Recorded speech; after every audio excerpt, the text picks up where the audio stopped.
Welcome, everybody, to the Heroes of the Storm Power Hour. It is so good to see you guys. We are back again for another week to jump into the Nexus, to jump into some news, discussion, all sorts of good stuff. And I am not alone on this show. First and foremost, I'm Twiz. It's so good to see you guys out there.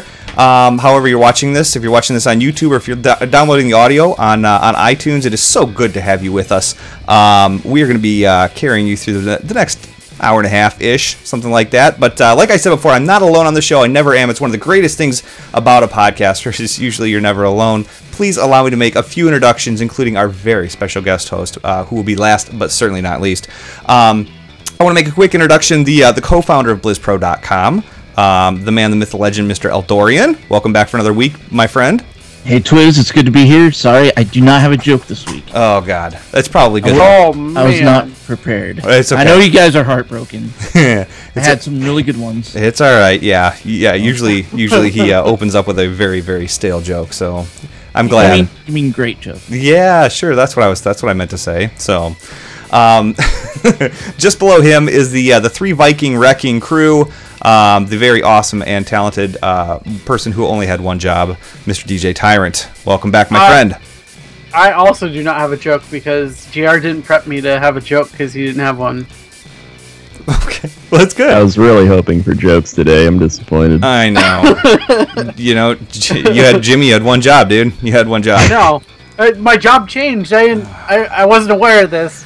Excuses. So, at the very bottom of the screen, you guys are going to see the brains behind the operation. The man that calls the shots during the gameplay.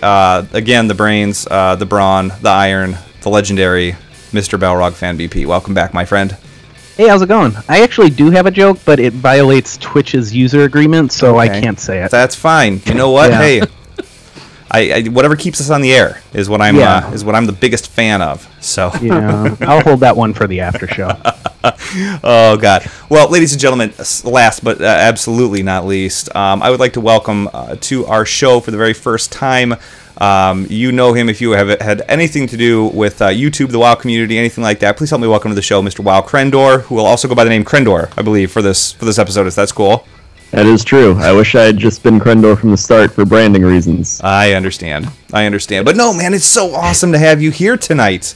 So we can't thank you enough. Let's what I want to do real quick is let's talk about you, man, and what you've had in the past, what you got going on now. Tell everybody, in case somebody has not heard of you, who are you? Let's talk about you, man. Great question. Who am I? I don't even know. I was born at a very young age. Start with kindergarten. All right. I went to a zoo at 5 years old. Yeah, I've been on YouTube I started in 2009, like January of 2009. So I like to consider myself a caveman of the YouTube days. But, I mean, I just started out making stupid WoW videos, and I was like, maybe someone will watch it, and apparently they did. Yep. It just kept going, like, growing and growing, and then, before you know it, I could make a living off it and meet a bunch of cool people, and it's almost like the whole, like, turning a hobby into a job thing became a reality, so, dude. I mean, that's what I'm most happy about, and I get to meet a lot of cool people along the way and play games, so it's fine with me. Clearly, you have a lot of fans because they're all spamming your Twitch emotes in chat. Yep, I wouldn't have it any other way. That is so beastly, dude. So beastly. So, like, what are some of the things? Like, what would you consider as a YouTube, a video creator? Like, what is one of the things that, like, you're most proud of? Is there a certain video or a series or anything like that is just like, I love doing this, or it was a big part of how I became who I am? I'd definitely say, like, looking back at all the videos I've done, that how to win, like, my How to Win At series became, like, the thing that really helped me gain a lot of followers, because I realized that people really love to see things they can relate to, like, hey, there's the guy that pulls the whole raid when nobody's ready. And, like, everyone's like, I know that guy. Or, like, here's the guy that shouts go to make the party hurry up. Right. It's like, oh, I know that guy. And so I enjoyed making those and kind of like, I don't know, it's like I like psychology and I like marketing. And so like I enjoyed making videos about types of people that you'd see. Like, I don't know, it's just, I found it fun to do, and it kind of just blew up. And over time, I enjoy If Fans Ran stuff. That was my other series, like If Fans Ran World of Warcraft.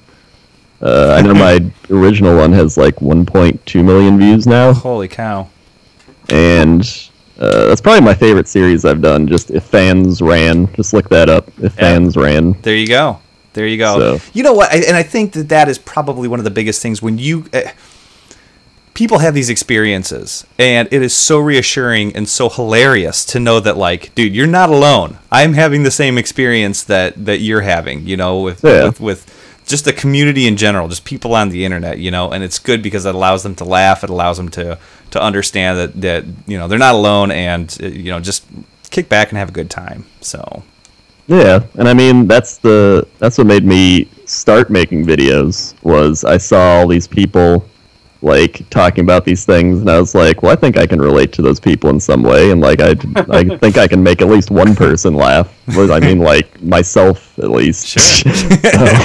So that's how I usually can tell if a video is gonna be good, is I'll make it, and if I laugh at it, like after I've written it, I'm like, all right, so if I can laugh at my own jokes, I think someone else will probably enjoy it too. Absolutely. Well, I'll tell you what, again, brother, seriously, big thank you for coming on the show tonight. It's gonna be a great time. For those of you who are tuning into the show for the very first time, all of our Twitter names are right below us, so you can hit us up for anything that you would ever want, and we are more than happy to interact with you guys and help you out in any way that we can. This show, again, for those of you who are tuning in for the first time, is broken up into two segments. The first one is very news and discussion oriented, and kind of what's going on inside the Nexus and what to expect and what's going on. And then the second part of the show, for those of you who are in the chat room, you guys can stick around, because the second portion is all about team composition and jumping into the Nexus, and we're actually going to get to play a couple of matches with Mr. Crendor, so it's going to be 50 Shades of awesomeness. So that's right. You guys thought I was going to go somewhere else, didn't you? That's right. So, anyways, my mic. But okay. So let's kick this off real quick, guys. How was the week in gaming? How was the week in Heroes? Guests first, Crendor. How was what'd you do in gaming? Did you play some Heroes this week, or what'd you do? Well, this week, it's kind of not really nerdy at all. I played Madden. Look at you doing real person things.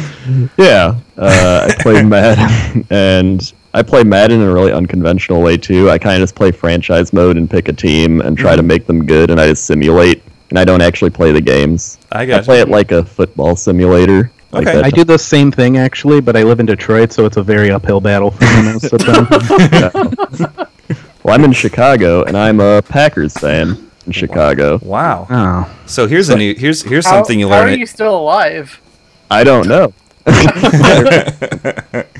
Wow. Well, hey, here's some interesting news. I'm in Chicago too, so we learn a little bit about each other every day, don't we now? Oh, wow. Yeah. But are you a Bears fan? You know what? I am a Bears fan simply because my wife is a Bears fan, and so I by default am a Bears fan. So, yeah, personally, I don't really. It really doesn't. I don't care either way what happens. So, oh gosh. How about you, Eldorian? How was your week in gaming, dude? Oh man, Hearthstone came out, so that was a big thing. Getting prepared for that. But before that came out, I played a lot of Heroes, trying to get decent with Muradin and Uther and Zeratul. So I've been practicing all three of those. Did some Hero League. I think I'm almost done with my placement matches in Hero League. So I actually did play quite a bit of Heroes, and then Hearthstone came out, and that was so that. I've been having to play that for. Yeah, that was that. Yep. That was that. What's that? No, I said that was that. Yeah, as soon as Hearthstone came out, as soon as the expansion came out, yeah, everything went kaput. Yep. So, how about you, DJ Tyrant? Good week in gaming? I've been having some fun. I've been playing just random heroes, just playing whatever I want to play, not really focusing on anything. which probably isn't the best way to be playing this game if I want to get decent with it. But yeah, it's relatively seriously for probably the first time, and he's a blast to play. And I've been playing some Zagara today and forgot how fun she can play. And I haven't touched Hero League at all, but I think we'll get into that when we talk about Hero League stuff later on in the show. Okay, very cool. And how about you, Balrog?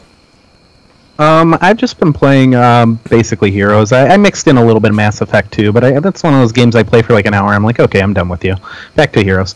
I actually got Lily to level 10, which makes that my, I think my 7th or 8th or 9th hero to get to level 10, so I was pretty happy with that. I don't know if I'll buy her Master Skin or not, but just working on different stuff and playing Tychus a lot still too. Cool. Very good.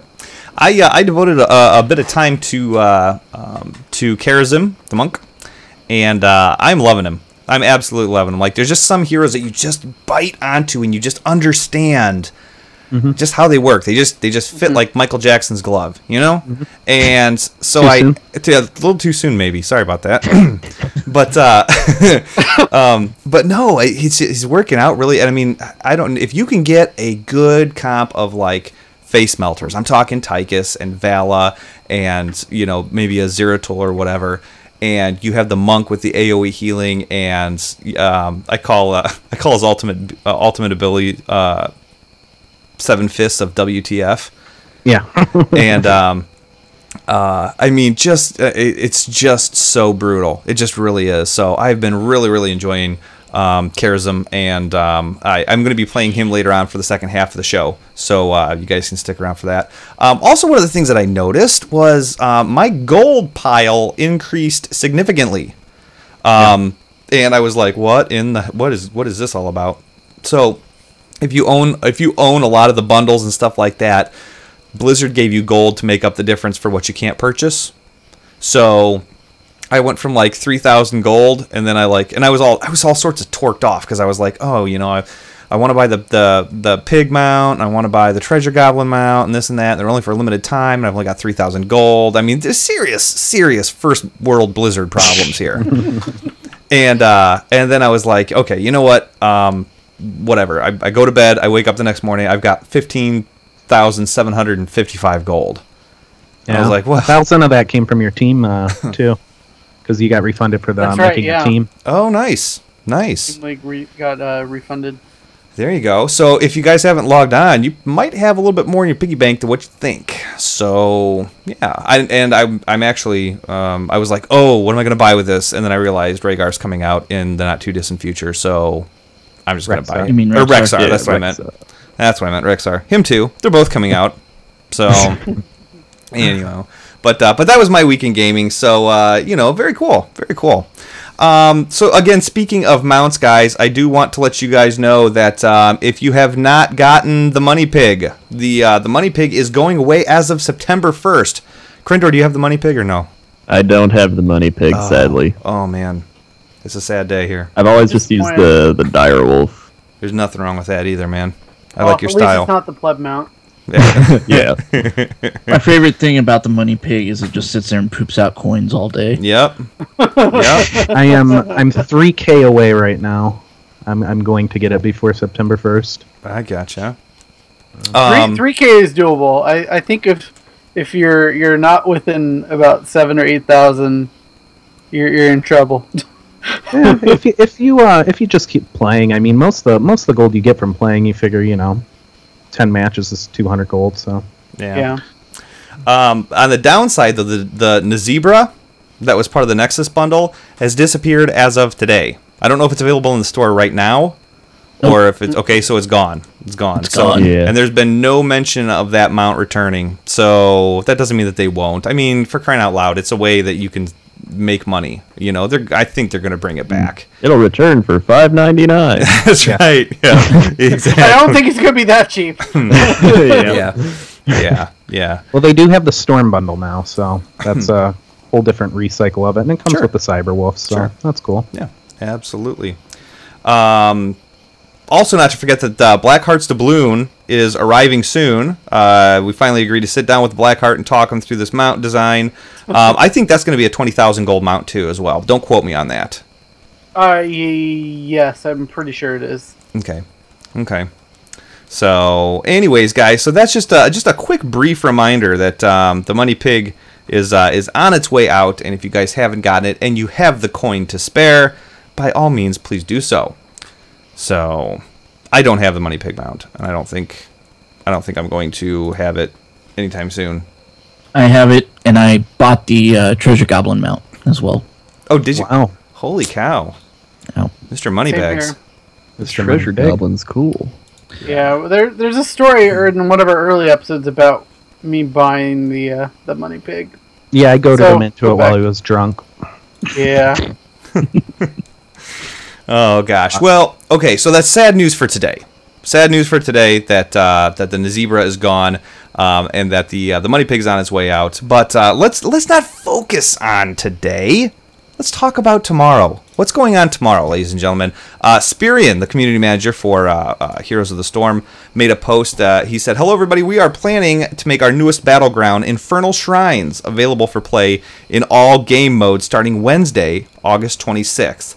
Now, what they're also doing, guys, is they are shrinking the map pool to increase the chances that you get this map, which means that 3 out of every 4 matches are going to be this map, pretty much."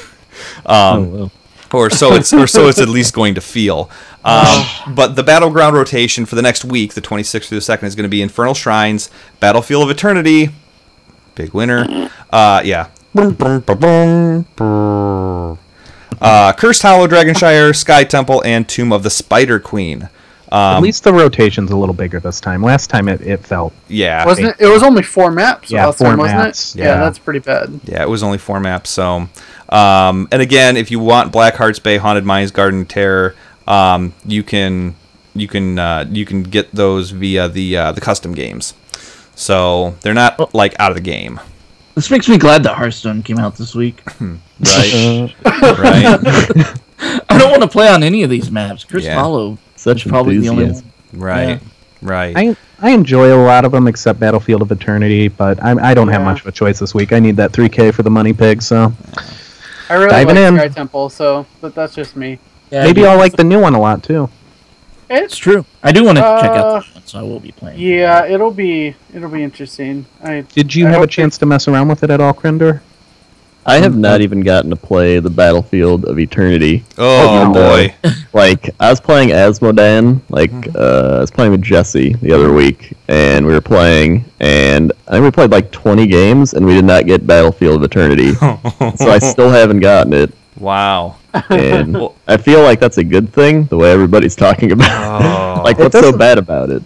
It's just it's a map that it's winnable when you're playing within a team and they know what they're doing, but it seems like when you play it in quick match, if you're just playing or even in Hero League, I run into a lot of like just really suboptimal play on that map. It seems like people just want to fight directly under their thing and not actually kill their thing or kill their team, but do both. So I mean, what you really need to do is either focus on defending yours and push them away from it, or constantly be the aggressor on theirs. Someone like Murky's great in that map, where you can constantly put pressure on the enemy thing without much consequence. Zero Tool does a good job there too. Yeah, it's mass chaos is basically what it is, Crendor. It's like it's 2 lanes in essence, and I mean it's. I don't think the map design is terrible. I just think a lot of people are confused as how to play it, and I feel like I'm always on the team that's really confused, and the other team is Tempo Storm. Yeah. However game plays out. Oh God! So obviously you didn't get to play you didn't play very much during that week where it was like there's 4 maps available and Battlefield of Eternity is one of them, and we're bumping it up so that way you've got a 99.9% chance to play that one. Yeah, it was like every map that week was Battlefield Eternity. Yeah. My thing has always been, like, I started with, call it MOBA games. I don't know if that's, like, the technical term now, but, like, I started with League of Legends, like, 5 or 6 years ago, like, way back when it came out. Sure. And I always look at Heroes of the Storm as, like, a game I go to just, like, have some fun and get away. like I'll just be like, yeah. But at the same, I'm not just like goofing around and stuff. I'm still trying to win. Sure. But I like to just pick champions like Asmodan and just shove a lane or like dunk some people. There you like, go. It's relaxing. Yeah. Just kick back and dunk some people. Yep. You death laser them, and they're gonna like, I'm gonna, they're trying to race you down, and then they realize they're not gonna race you down. Then they try and run away, and then you dunk the snot out of them. Such a beautiful thing. Such a beautiful thing. So,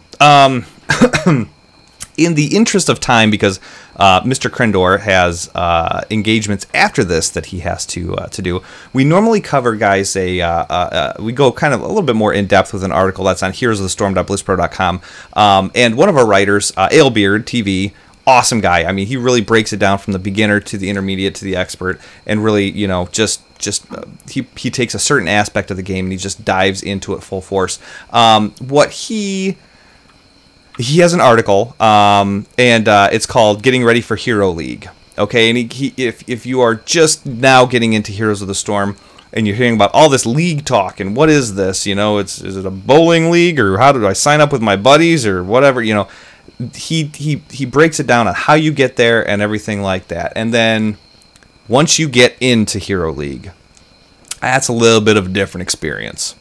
So, Crendor, do you play Hero League very much, man, or no? No, I haven't played a lot of Hero League since like it came out. Okay. Yeah, it's it kind of sets you up for, and I mean, this article it's a blatant reminder that you're not gonna get paired up with like the most elite players. Like, just don't even expect it. You're gonna get people who are not playing smart, who are, instead of soaking XP, they're trying to chase down another hero that they're not going to be able to kill anyways.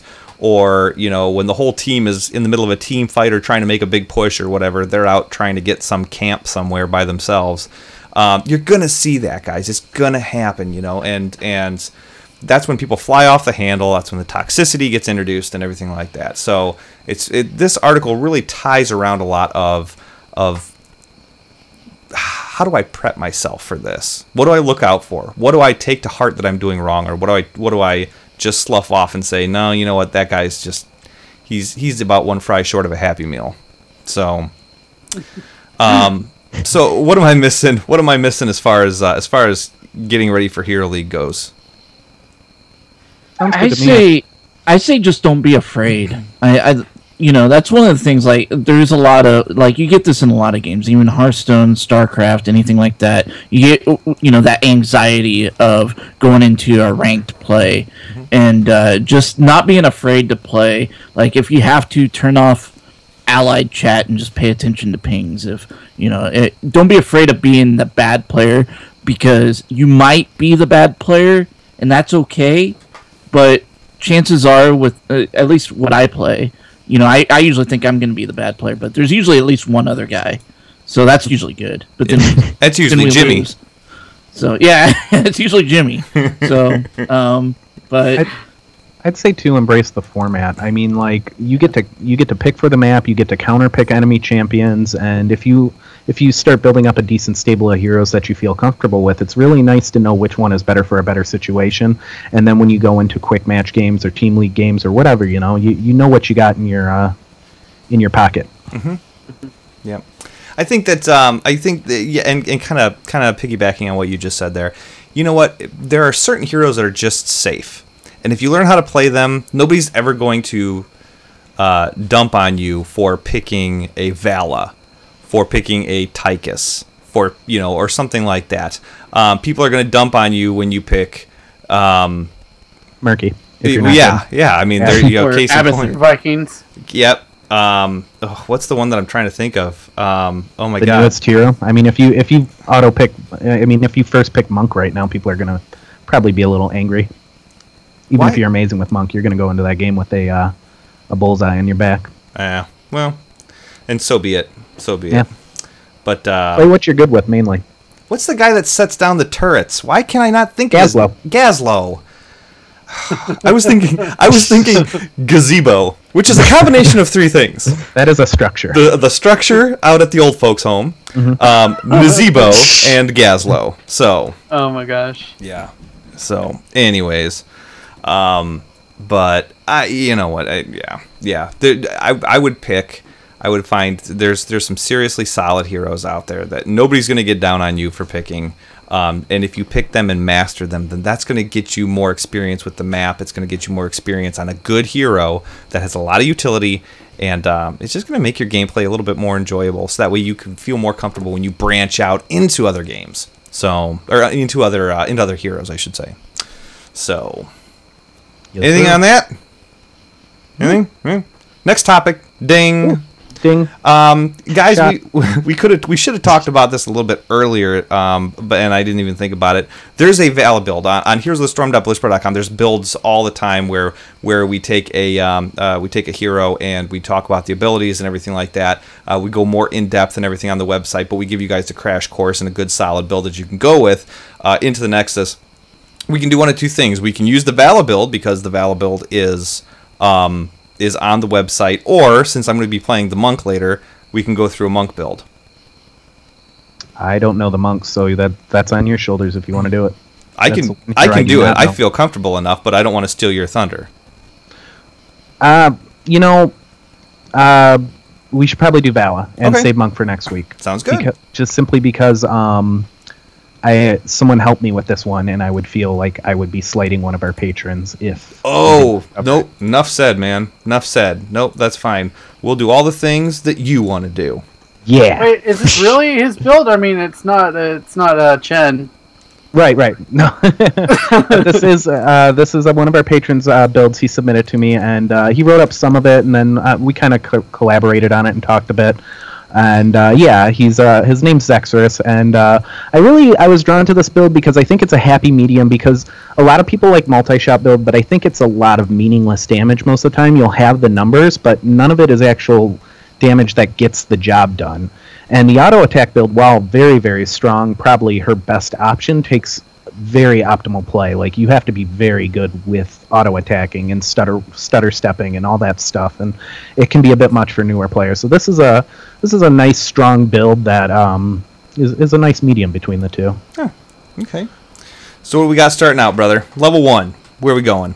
Cost-effective materials. The reduction on the mana is very important for being able to spam your stuff and not having to constantly go back to tap or to go back to the Hall of Storms. I was blank on the name for a second, but yeah, that's. I mean, you're going to be using a lot of arrows here, so it's pretty much you're going to need this mid to late game. It's important. Okay. Level 4 is puncturing arrow. And I mean, this is just another thing for the arrow. The range increase is really nice because a lot of the times you'll find that you might, with a mobile champion or a mobile hero that you're facing off against, they might just constantly stay out of the range, especially smarter players. So this will give you that extra range, and the third bounce can often be the difference between a kill and somebody getting away. So that's really nice. Level 7 is repeating arrow, and that's every time you use your vault, the cooldown on hungering arrows resets. So you can shoot a hungering arrow, vault in, shoot another hungering arrow, and really pile the damage on a hero in the lane phase, or use it as you're escaping to kind of put extra damage on pursuers that might have to think twice if they're going to keep chasing because they don't want to eat another hungering arrow. Sure. Level 10 is kind of a toss-up. Strafe is probably the better of Valla's abilities, but the problem with Strafe is if they are a stun comp, if they have people who are just good at knocking you out of it, it can be a wasted ultimate choice, especially if they got someone who can take the damage from it with impunity, like someone like Muradin who can just jump in and hammer in the face, or Tyrande who can stay back and lead her stun really well. Butcher is also kind of a pain in the butt for Strafe because he can just run right into you. So Yeah. If they have that, go with Reign of Vengeance, and that's a very strong ultimate. The stun is nice. You can set up some great engagements with that, or you can hit people coming out of a Void Prison or a Maw, which you see a lot of Zagara and Zeratul these days. So Reign of Vengeance is nice in combination with them, even if they don't have a stun happy comp, and you think you can get some mileage out of that. Sure. 13. Level 13, this is a bit of a toss-up here. Giant Killer's really good. You're not doing a lot of basic attacks, but what you're going to be doing in between Hungering Arrows basic attacks. Like, the build doesn't focus on basic attacks, but I mean, 1.5% of the maximum hero's health as damage is pretty big, especially if you're blowing up squishies, finishing off supports, things like that. Yep. Frost Shot also works. The slow's nice. Gives your multi-shot a little bit of a utility. There's nothing wrong with that. And Spell Shield's also a choice here, especially if you're getting a lot of focus. That pesky Nova keeps popping out of the bushes and hitting you with Snipe all the time. Spell Shield can help with that. So it's really, level 13, you kind of want to feel out the match. I default to Giant Killer most of the time, but there's definitely room for the other two picks. Yeah, I usually end up going with Frost Shot because I just like being able to slow heroes, especially when I'm chasing them down. Oh, yeah. I find that I'm able to get a few more kills that way, it feels like, or at least help my team, secure that last kill. Yep. It definitely can do that, and it's nice to give your multi-shot a bit of utility because it doesn't really have any in this build. It just overall, if you're doing a lot of auto attacking, Giant Killer will put out more damage in the long run, but it's all on the player. Level 16 is Tumble. It's basically kind of where the build all kinds of comes together. You'll feel a lot like kind of how when a good Raynor player, you see him like just kind of surviving and doing his thing normally throughout the game, and then suddenly at level 16 he's just a nightmare, and his damage has gone insane. And that's what Tumble does for this build. Vault gets an additional charge, and you can cast it twice in succession. And this will also make it so you have 2 resets on your Hungering Arrow because of Repeating Arrow. So. Right, and you've got that Hungering Arrow zipping around 3 times because you buffed it with Puncturing Arrow. So. Yep, and it's a lot of damage. So. Yeah. 20 Bolted Storm. You still have. It allows you to use, when you get Tumble, it allows you to use that primarily offensively because you always have Bolt in your back pocket. And then when Bolt's still on cooldown, because it's got that 70-second cooldown, you can, use your Vault to get away from bad situations. Nexus Frenzy is also a decent choice here if you feel like you really don't need Bolt. If for some reason they're leaving you alone and letting you go wild on them, then why not Nexus Frenzy? But most of the time you'll be taking Bolt.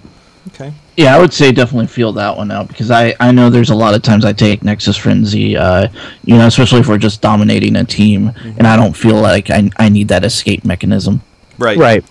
Yeah, and I would have never gone with Bolt of the Storm, mainly because I have Vault, and if I'm to the point where Vault's not going to get me out of trouble, Bolt of the Storm probably ain't going to do it either. Well, no, so. What it is you can use Vault offensively at that point all the time.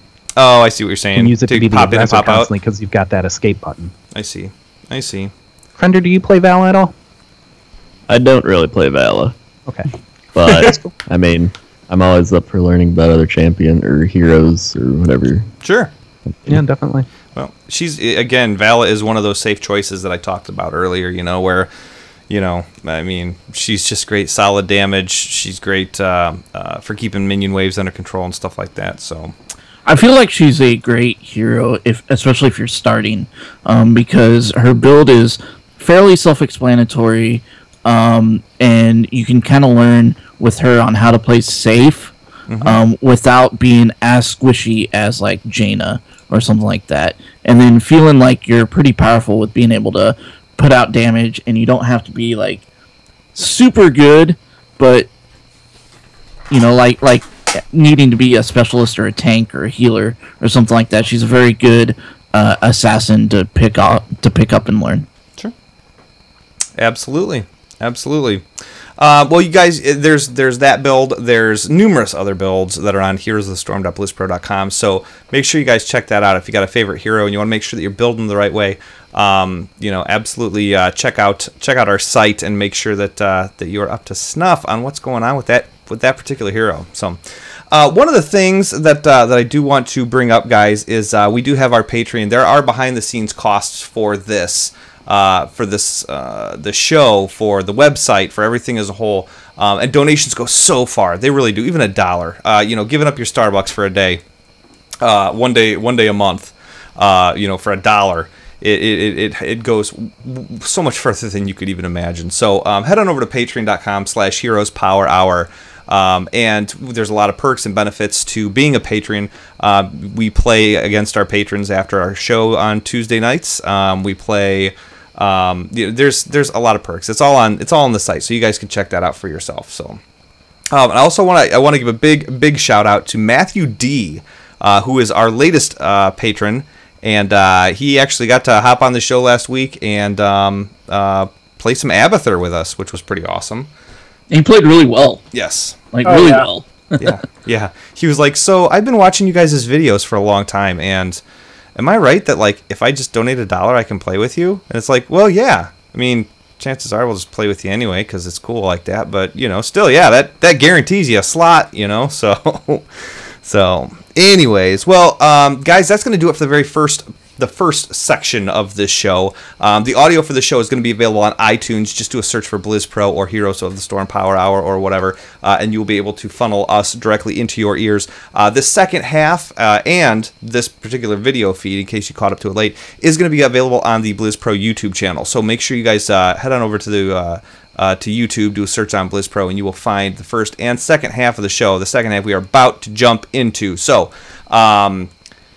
gentlemen, anything before we move onward and upward? I am going to be at Dragon Con in a week and a half in Atlanta. So if you're going to Dragon Con and you want to meet up and have some drinks, let me know. There you go. All the reason in the world. So, Crendor, just in case people don't stick around or they don't get a chance to watch the second half of the show, how can people find you and what you're doing, man? Oh, if you would like to find me, you can go to youtube.com/WoWCrendor or twitter.com/WoWCrendor or twitch.tv/Crendor. There you go. All the reason in the world. Guys, seriously, very, very talented individual here. And seriously, if you've not checked out some of the stuff that he's done, you're missing out on some of the best part of your day. So make sure you guys go over to the following addresses and I'll link them in the show notes as well too. So hunt this man down and follow what he does. It's going to be worth it. So with that, ladies and gentlemen, we are going to go into the second half. Those of you in the Twitch universe, hang tight. We'll be back in just a minute. And for those of you listening to this on the download, take care, and we will catch you next week. See you guys.